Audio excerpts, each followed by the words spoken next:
Picture a woman living in Nagoya, Japan. She is a school teacher, a mother of three, and she lives with her family in a modest apartment above a quiet street that smells faintly of fresh rice and hinoki wood. Nothing about her life looks extraordinary. Her kitchen is small. Her furniture is simple. Her wardrobe has barely changed in 4 years. And yet, she quietly saves more money every year than many people earning twice her salary. Not because she budgets better, not because she invests more aggressively, not because she has extraordinary self-discipline. She simply sees ordinary things differently. Now, before I tell you what that means, let me ask you something. Have you ever bought a new charging cable only to find another one in a drawer a few weeks later?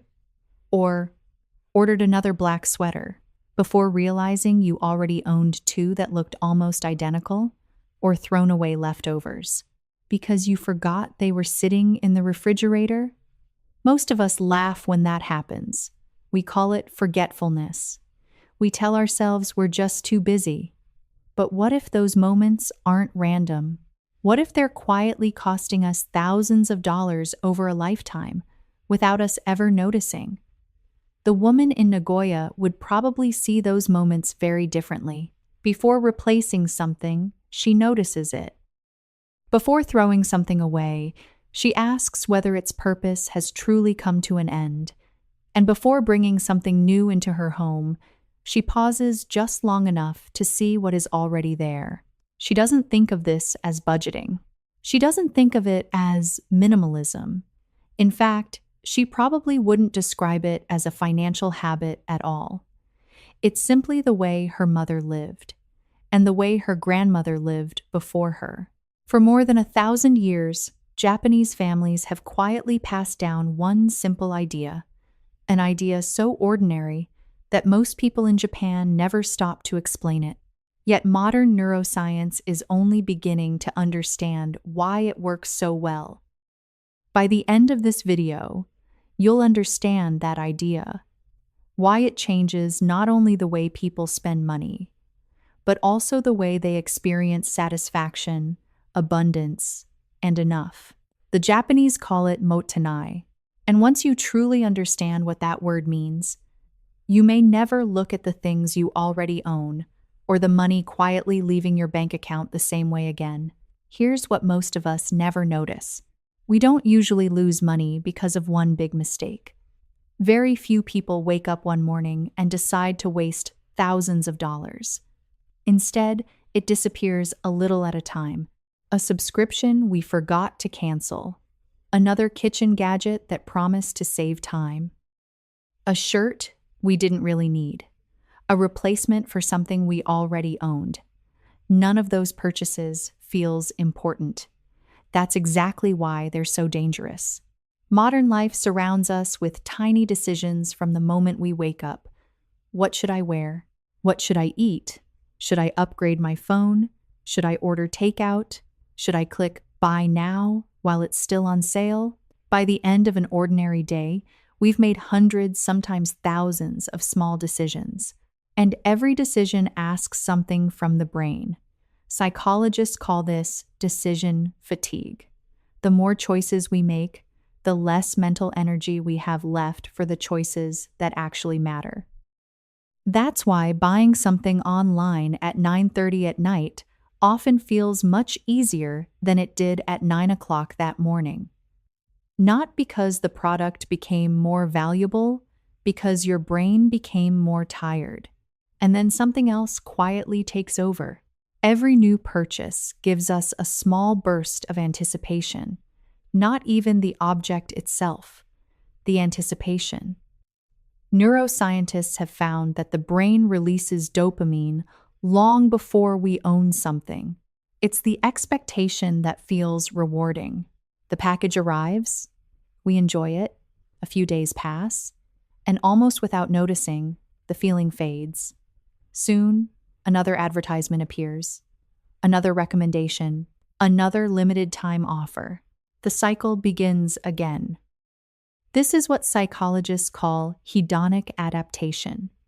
We quickly get used to what we already have, while our attention keeps drifting toward what we don't. The problem isn't that we enjoy new things. The problem is that we've been taught to overlook the value of the things already sitting quietly in our homes. And once that happens, spending no longer feels like a choice. It begins to feel like the natural answer to an invisible question. What am I missing? The Japanese have been answering that question differently for centuries. And it begins with a single word. That word is Mottainai. You may have heard it translated as, "What a waste," but that translation barely touches what the word really means. In English, "what a waste" can sound casual. You might say it when someone throws away half a sandwich or leaves the lights on. In Japanese, Mottainai carries more weight. It expresses the feeling that something valuable, useful, or meaningful has been treated as though it did not matter. There is disappointment in it, but there is also respect. Respect for the time, labor, materials, and natural resources that allowed something to exist in the first place. That is why Mottainai is difficult to translate directly into English. English has words for waste. It has words for regret. It has words for gratitude. But Mottainai holds all three feelings at once. It does not simply ask, "Why did you throw that away?" It asks, "Did you fully recognize what this was worth before you let it go?" The idea has deep roots in Japanese history. The word appears in Japanese writing going back many centuries, and it became closely connected with Buddhist teachings about respect for food, water, cloth, time, and the gifts of the natural world. To waste something was not seen only as poor management. It could also be understood as a failure of attention. Someone had grown the rice, someone had carried the water, someone had woven the fabric. Nature had provided the wood, the soil, the energy, and the years required to create it. Mottainai reminded people that no object arrives in our hands alone. Every ordinary thing carries a chain of effort behind it. Over time, this idea moved beyond temples and philosophy. It became part of everyday domestic life. A parent might say it when a child left food on a plate. A grandmother might say it while folding an old cloth instead of throwing it away. A family might practice it without ever sitting down to explain the philosophy behind it. That may be the most important part. Mottainai was not passed down as a financial system. It was passed down as an instinct. Use what you have. Take care of it. Repair it when possible.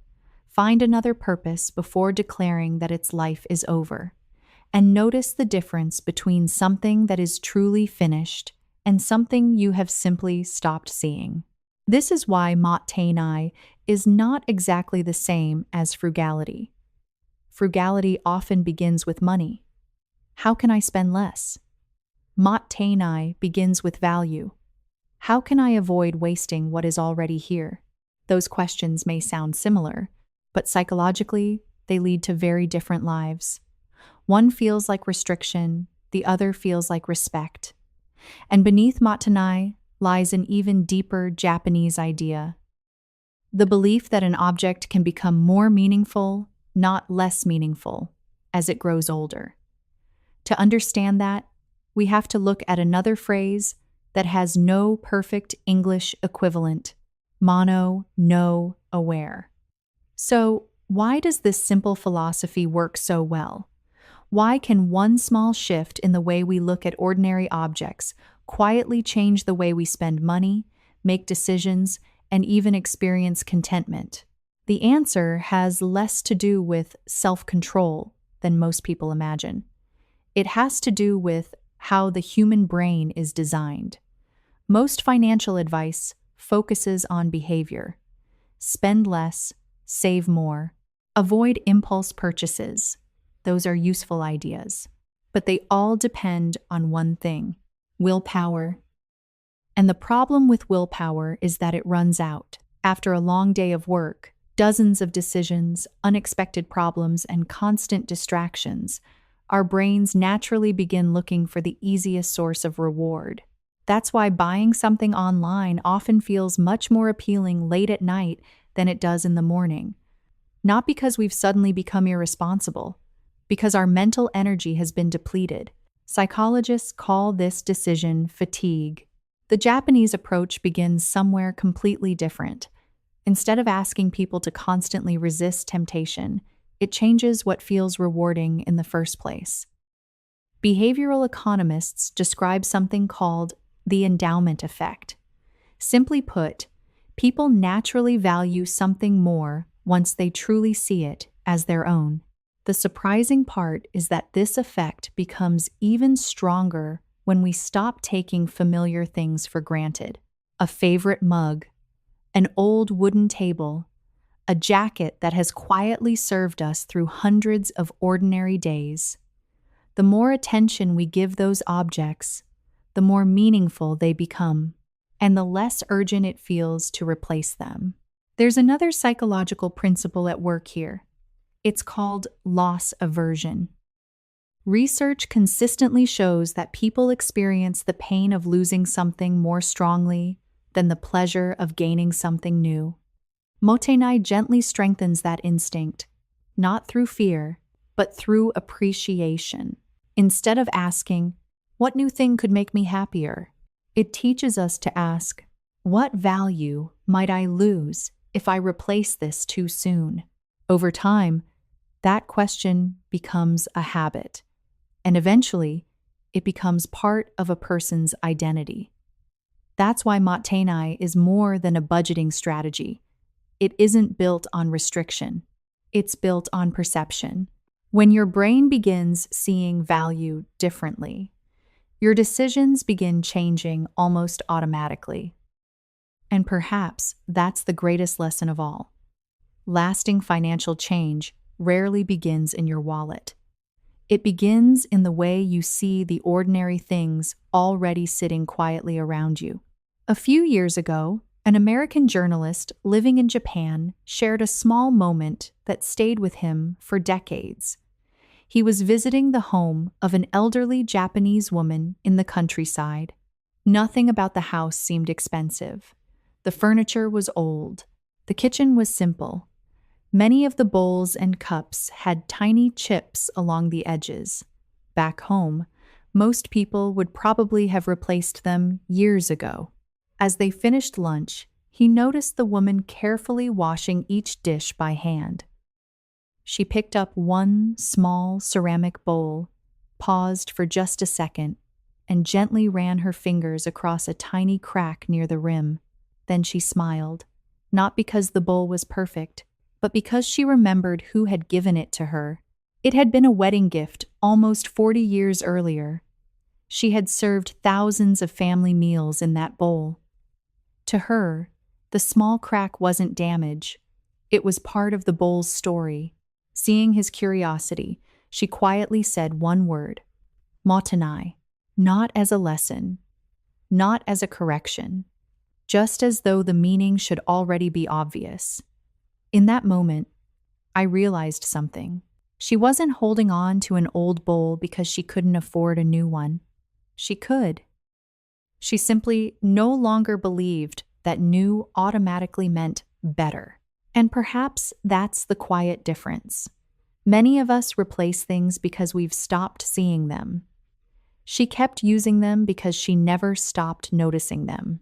But perhaps the most remarkable thing about Mottainai has nothing to do with saving money.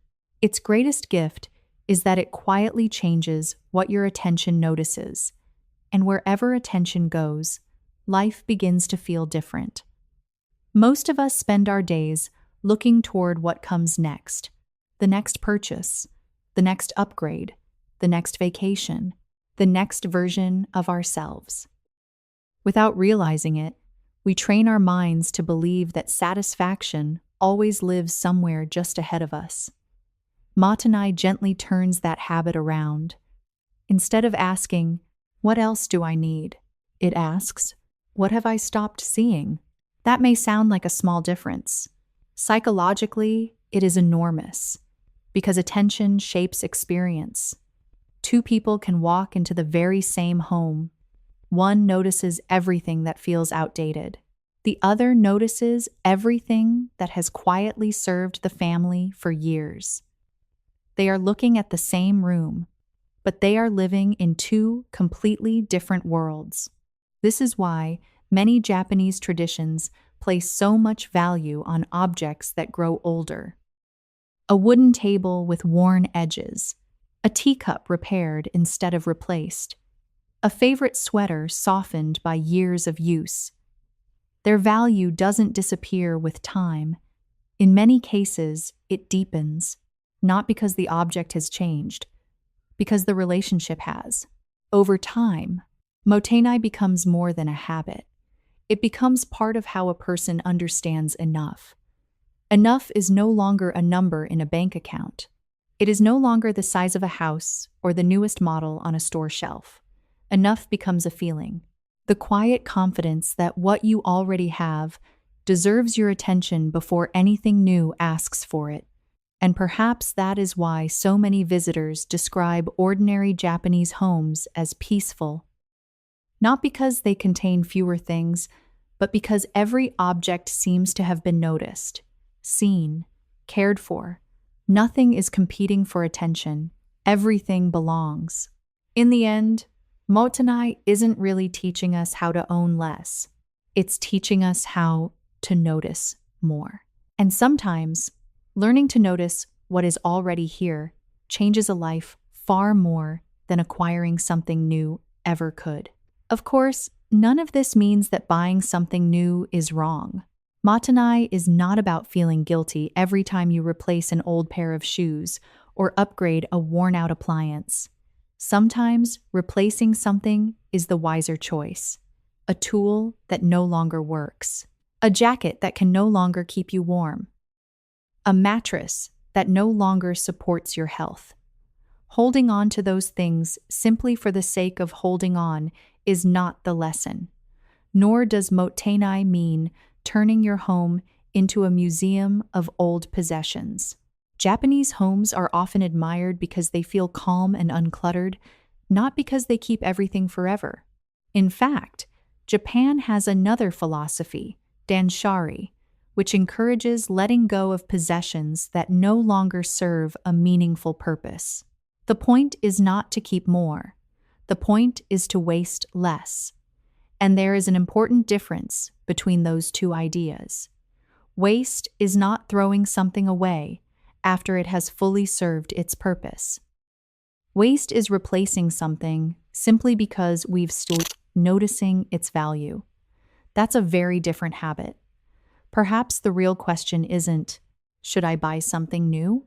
It's, have I truly finished appreciating what I already have? Sometimes the answer will be yes. Sometimes it will be no. Mottainai simply asks us to pause long enough to know the difference.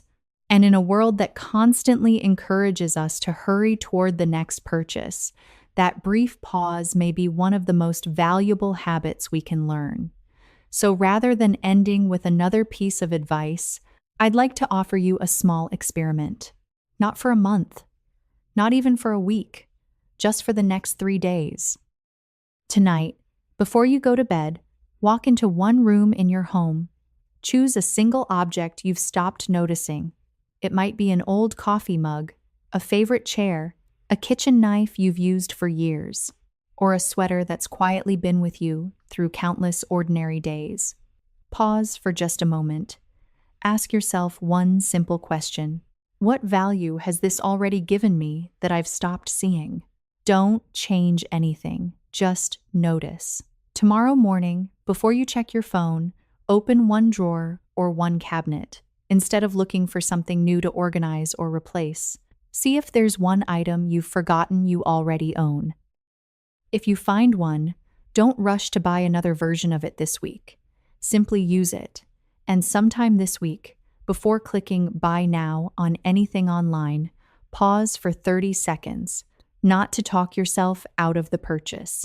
Just to ask one question. Am I replacing something that has truly reached the end of its life, or something I've simply stopped appreciating? You may still decide to buy it. That's perfectly fine. The goal isn't to spend nothing. The goal is to notice more. Because Mottainai isn't measured by how much money stays in your bank account. It's measured by how differently you begin seeing the life you already have. Sometimes, the smallest pause creates the biggest change. And often, that change begins with nothing more than paying attention. Tomorrow morning, the woman in Nagoya will probably wake up before the rest of her family. She'll slide open the curtains and let the first light quietly fill the room. She'll place water in a kettle that's been on the same stove for years. She'll reach for the same ceramic cup she's held thousands of times before. It isn't expensive. It doesn't match the latest trend. A small mark near the handle reminds her that it was repaired years ago instead of replaced. She'll pour her tea, take the first sip, and then begin another ordinary day. Most people would never look twice at that moment. Nothing dramatic happens. Nothing goes viral.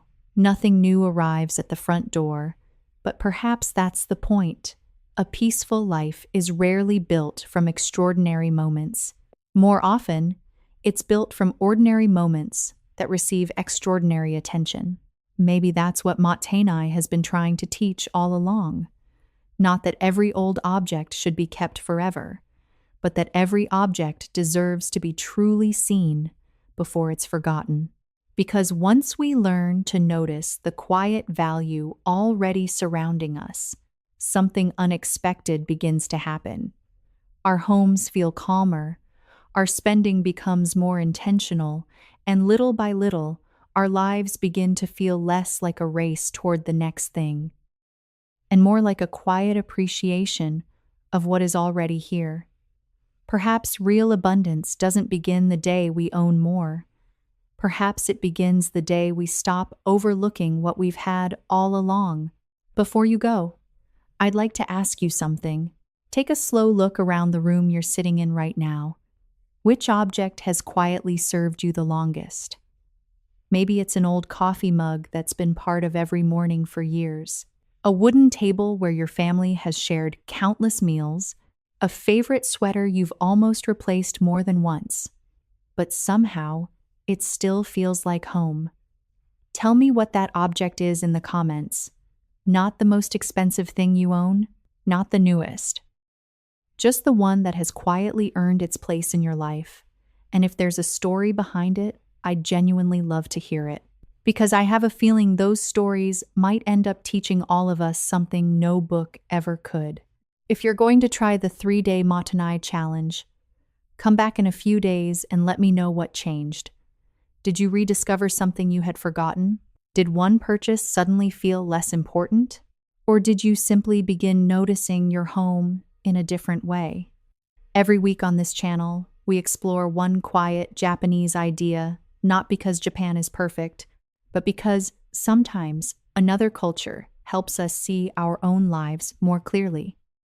And in our next video, we'll discover another Japanese philosophy that quietly changes the way people experience home, money, and everyday happiness. Until then, take good care of what you have. And don't forget, sometimes the things that have quietly taken care of us for years deserve to be noticed before they're replaced.